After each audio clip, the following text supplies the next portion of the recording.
qui font partie de nos familles, pour qu'eux puissent nous édifier. Et le pape Jean-Paul II, il a signé ce qu'on appelle l'inculturation, pour que nous puissions célébrer les messes avec nos saints. Mais vous allez voir dans les églises toujours, Laine, Claire, Cis, Corneille, on invoque les saints de Rome. À chaque fois, on invoque les saints de Rome, ne fait que s'enrichir. Non, on ne fait que faire quoi? S'appauvrir. Vous ne réfléchissez pas. Donc, vous allez enterrer les gens tous les jours, ils vont devenir des fantômes. Pendant que vous pouvez les invoquer, réfléchissez. Réfléchissez, même ceux qui ont fréquenté. Je vous raconte une petite chose, même ceux qui ont fréquenté. On dit que catholique signifie quoi? Catholique, c'est un mot grec. Catholikos. Qui signifie universel.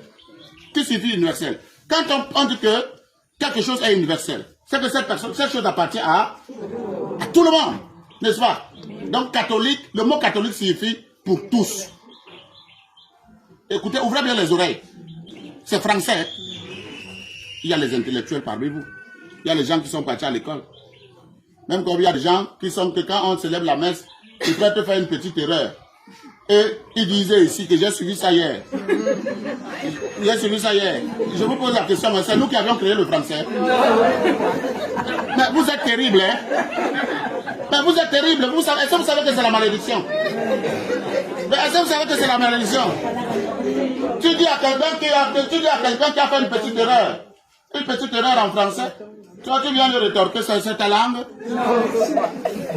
Bon, attendez, donc on va refuser que le français ne passe plus en Afrique. Parce que ça va arriver d'ici peu. Le français et l'anglais.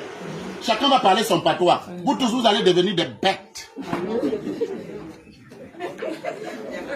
Parce que vous dites que vous êtes des intelligents, vous êtes intellectuels, parce que vous parlez le français. Parce que vous parlez bien l'anglais. Vous parlez français, vous parlez bien l'anglais. Quand on va enlever ça, vous allez rentrer à zéro, vous serez nuls. Et maintenant, ceux qui parlent bien leur patois, ils vont devenir quoi? Intellectuels. C'est une réalité. C'est une réalité bien donnée dans le Christ. Alors, catholique signifie universel. Catholique signifie universel. Et c'est pour cela que je dis souvent que toutes les églises que vous voyez sont catholiques. Une église qui reçoit tout le monde est catholique. Je dois passer par là pour vous expliquer ce que c'est la sainteté. Hein. Donc vous n'allez pas supporter moi un peu, s'il vous plaît. Parce que c'est très important pour votre foi. C'est très important pour votre engagement. C'est très important pour votre avenir. C'est très important pour votre développement personnel. Catholicos signifie universel. Universel pour tous. Et c'est pour cela que l'EPC, quand l'EPC fait le credo, je crois à la Sainte Église quoi? Universelle. Si tu dis que, et dis que je crois à la Sainte Église catholique, tu dis, je suis pas catholique. Et pourtant en français, catholique signifie quoi? Il ne sait pas qu'il est catholique, il a l'air de dire qu'il est quoi? Catholique. Et si tu lui dis que, dis à la Sainte Église catholique, il va te dire non, je ne suis pas catholique. Quand les églises de réveil viennent, les églises de réveil alors, ils ne comprennent rien, hein? C'est des malades, hein? Que Dieu ait pitié de toi, hein? Toi qui es dans les églises de réveil, hein? Que Dieu ait pitié de toi, parce que quand lui il monte, il dit, il est catholique! Il est catholique! Attends, il n'est même pas parti en profondeur pour comprendre ce que signifie quoi? Catholique. Un être humain en lui-même ne peut pas être catholique. Il n'y a que l'Église qui peut être catholique. Si on dit que tu es catholique, tu ne vois pas que c'est que tu entres dans la mort. Catholique, c'est même dit universel pour tous. Si on dit que cette fille est catholique, hein, on t'a insulté. Hein. Attends, c'est moi qui ai créé le français.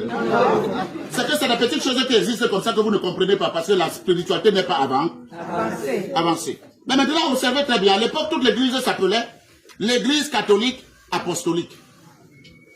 Il n'y avait pas de l'église catholique romaine, ni l'église catholique ceci. Mais toute l'église était universelle. Rome a décidé de s'appeler église catholique romaine. Ouvrez bien les oreilles. Ouvrez bien les oreilles. Est-ce qu'une église qui peut... Est-ce que quelque chose peut être universel et appartenir encore à quelqu'un? En français, ça se dit. Ça ne se comprend même pas, même dans les profondeurs philosophiques. Mais c'est parce que nous sommes incrédules. On ne pousse pas l'intelligence. Mais je vais vous dire une chose. Je vais vous dire une chose. C'est le second danger de l'Afrique. Ouvrez bien les oreilles. Si on ne se développe pas, tout ce qu'on est en train de faire là, on veut combattre les Français. Il n'y a pas seulement les Français. Le deuxième à combattre, je ne prononce pas son nom, parce que je ne veux pas les problèmes. Mais je suis en train de vous enseigner. Celui qui a la réflexion poussée, fait quoi? Jésus dit que les comprenants comprennent. Moi, je ne prononce pas son nom. Mais je vous dis, il y a quelqu'un qui dit, vraiment, moi je ne fais pas n'importe quoi, moi je suis catholique romaine. Tu es catholique romaine, hein? Mais tu es camerounaise. Tu es camerounaise. Quand tu veux partir à Rome, on te donne le visa. Tu ne vois pas que c'est l'esclavage. Quand tu pries, tu dis à la Sainte Église catholique, tu ne vois pas que ton pays continue à rester pauvre. Tu pries pour un pays. Je vous rappelle que le Vatican, c'est un pays. Le Vatican, c'est un État. Et ouvrez bien les oreilles, le Vatican, c'est un État qui a cherché des plans comment faire pour dominer le monde. Et ce n'est pas une église comme les vraies églises du Christ. C'est une église diplomatique. Écoutez, diplomatique. C'est une église diplomatique. Parce que c'est les diplomates. Ouvrez bien les oreilles. Je n'ai rien contre l'église. Hein. Mais si nous, les Africains, on ne prêche pas nos frères pour qu'ils commencent à prier pour leur pays, pour qu'ils commencent à prier pour les évêques de leur pays, je préfère que tu pries pour Monseigneur Cléda. Je préfère que tu pries pour un évêque d'ici. Mais je ne préfère pas qu'on continue à prier pour l'Europe, qu'on continue à prier pour le Vatican, pour que le Vatican continue à s'enrichir pendant que nous sommes pauvres.